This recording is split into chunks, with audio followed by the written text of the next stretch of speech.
if you're just starting out cutting men's hair, then this tutorial is going to be packed with useful, easy to learn skills that you can start applying right away.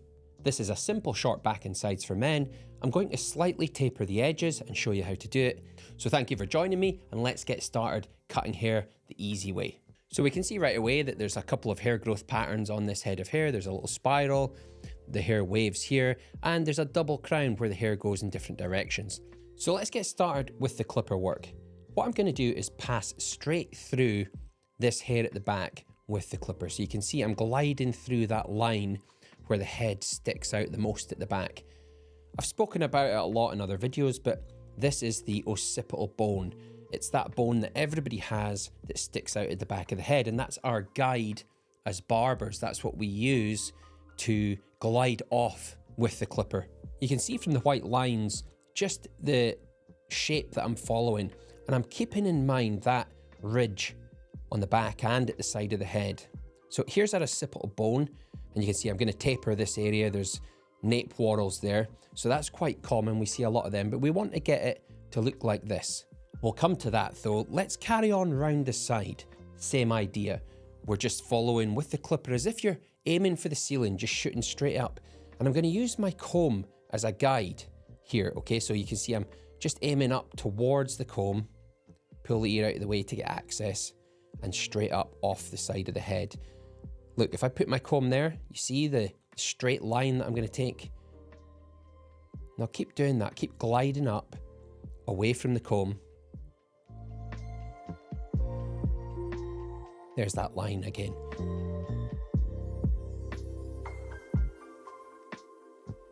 So just match that up on the other side as well. Now let's deal easily with tidying up the back.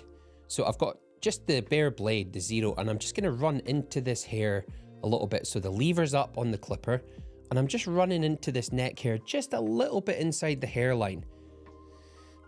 Now the idea here is that we'll just build up and get slightly longer.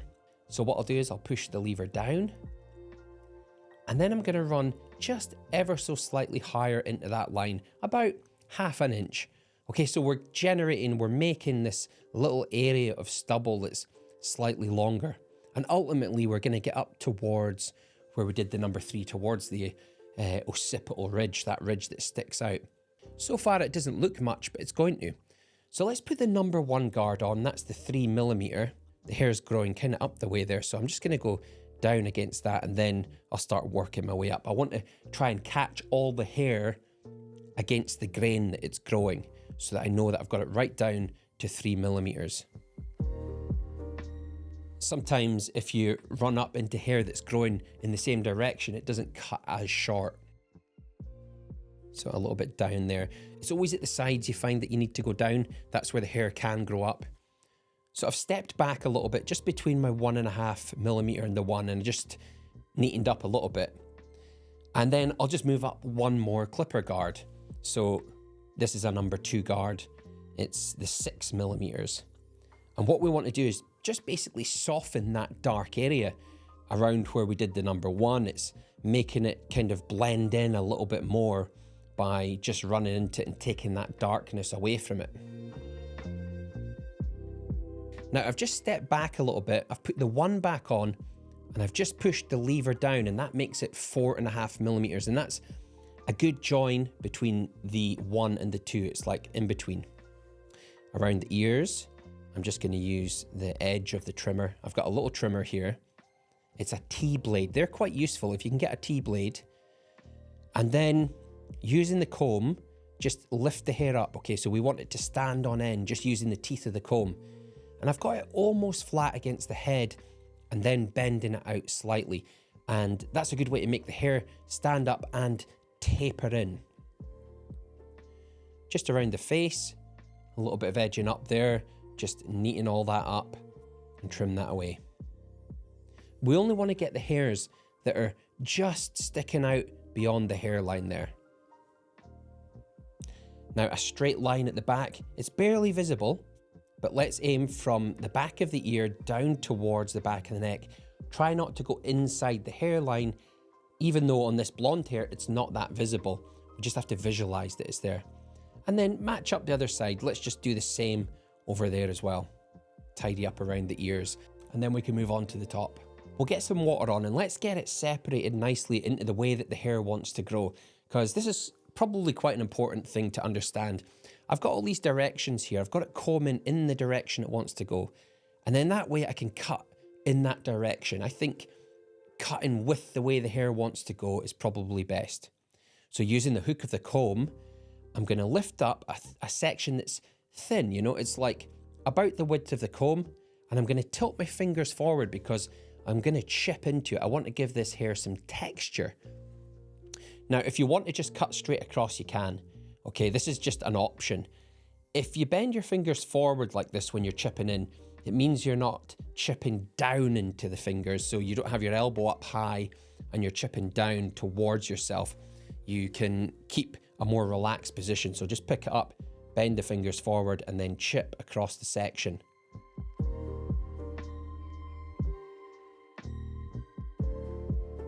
So these scissors I'm using, these are my own, these are Japanese steel. They're very, very fine. You can find them below, but the point of the scissor is perfect for point cutting, for this style of cutting. It just chips in absolutely effortlessly, and it's a 6-inch. Okay, so I normally use a 6 or a 7-inch. 7-inch for the bigger work, for blending in, but 6-inch, I'll use that for, I will use it for scissor over comb and for chipping in and club cutting on top. So they are available below. There's an Amazon link, and they are available in the 1 Minute Barber shop, which is linked to the channel if you're looking for scissors. So I'm going to keep working my way towards the front here, but I'm not going to cut the fringe because I'm going to show you a better way to cut it. We'll just leave the last section at the front just now.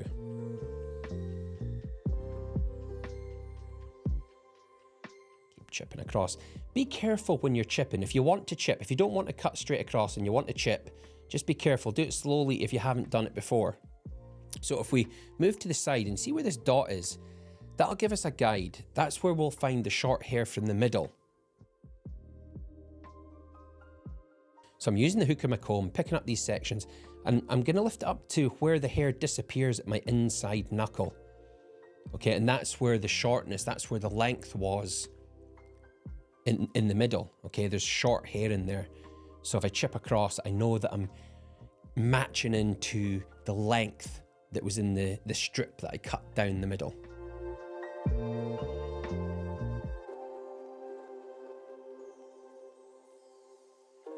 Often if you have quite straight hair, it textures really nicely. That's probably why I'm opting to chip into it, because I think it takes nice texture.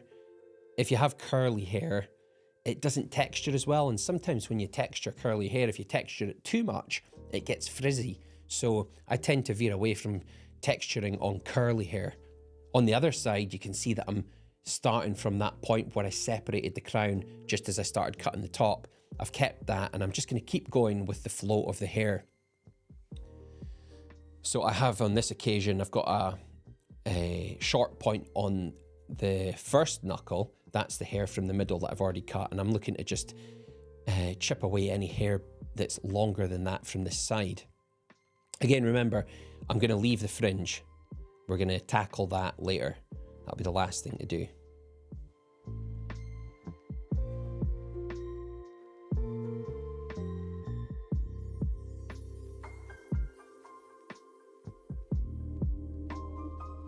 Let me know in the comments, by the way, how you like to texturize hair. I'm going to show you another method in this video as well, but there's so many ways to do it. Let me show you the back now. So if I pull this out, look at this line here. This is what I want to visualize. I don't want hair to stick out beyond this line. So what I'm going to do is I'm going to lift up with my fingers this time and angle them out where that imaginary line was. And I'm just going to pull the hair out and cut out anything that's beyond where that imaginary line was. This is still a rough method. I'm going to show you another method as well, just to polish it. If you're a regular on the channel, you've probably seen it, but I'll show you nonetheless in case you've never seen it. Tell me where you're watching from, by the way. How hard is it to become a barber where you live? I know some places you have state regulations, you need a license.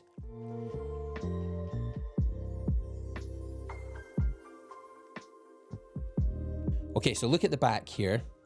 We're going to take sections one after the other, okay? Pick it up with the scissor. So slide the scissor in, place the comb underneath, and then cut across. Now, what we want to do is taper down towards where the short hair was, just where that number 3 was on the occipital ridge. But I've kept enough length so that the hair will reach down there from the crown. Sometimes when you have a crown that goes in different directions, it can also stand on end. So you need a little bit more weight on that area.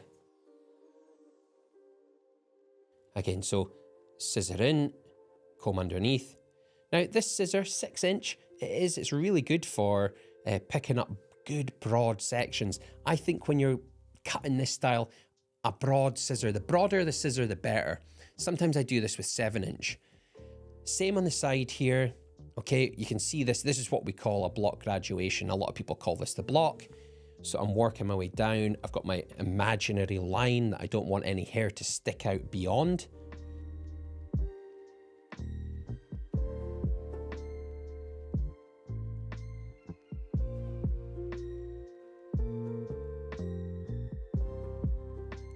At the front, I'm going to do something a little bit different because I like to go with the flow of the hair.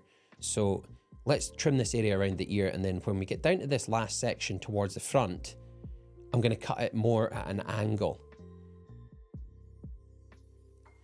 So it's more like this. These are the sections. I'm more working towards the face here. So just a little bit off. We don't want to go too crazy here because you might tighten in the shape. If you take it too short, it might look like the middle of the fringe is too dense. Speaking of the fringe, let's take these sections now. I like to think of it like an umbrella, almost like the spokes of an umbrella. So if I pick that up, I can see the line that I've already cut, and I just want to cut off anything that extends beyond the area I have already cut and texturized. So you can see these long bits here. This is going to make it much easier to trim the final length of the fringe. If I don't trim these off, I'm going to have a very heavy fringe. So just remember that we don't want to leave too much weight there. It's not going to fit in with the rest of the haircut. So look how thin it is at the front now, very, very thin. And that's because I took all the weight out from behind the fringe, and I can just chip across. Much easier. So I'm going to work away at this here, chipping away. Some very rough texture from me here. I'm planning to style this with a little bit of texturizing powder. I think that's what I would do. I don't know if you can see next to the comb here on the left-hand side, but there's a big heavy area that's forming. And I think I want to take some hair from underneath that area. So I'm going to comb that out of the way. Okay, and then I'm going to pick up some hair from underneath, and this will take density out of that area. Has a little, but another technique for texture and blending. I'm going to brush a texturizing razor across these areas. So I'm picking up with the comb and then running the razor sideways across the comb. Just a little, don't go crazy with the razor, because I tell you what, you can cut a lot of hair off very, very quickly with a texturizing razor. So dust the hair, okay? Just dust it a little bit. If you don't have a texturizing razor, I'll leave a link down below where you can get one. They're great tools for adding direction. They push the hair in a direction, whatever direction you're cutting in, really. Yeah, they're great fun. So I'll give that a dry off. And there's still a little bit of work to do here. Now, what I like to do is I like to get, here I am now. I've got a 7-inch scissor, and I'll also leave a link. It's available in the shop as well. This is the Columbus from Quartered Steels. And the good thing about having a 7-inch scissor is that there's a lot of weight in it, and you can almost just like let it drop. It's not heavy. It's not too heavy, but it's like a guillotine. And what I'm doing is I'm just going across the hair, brushing across the hair and taking dust away. That's all it is. It's just dust. And because of the weight of the blade, it's very easy. So the trick is just keep the thumb moving and keep the bottom blade moving with the spine of the comb. And then that way you're taking very fine amounts. It's almost like an enormous hair clipper that you're using, but you can work higher up into longer hair with this technique. Okay, just here, this area of weight here, I'm just gonna have a wee look at this. Wasn't overly happy just with the finish there.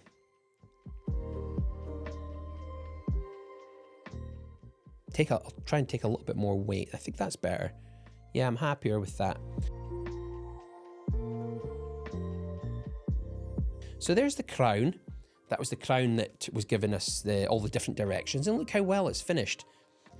And remember our blank canvas, okay, at the start? So this is what we got. We got this nice taper, we got the hair cut, it's sitting really nicely on the crown. We left enough hair to let it lie flat.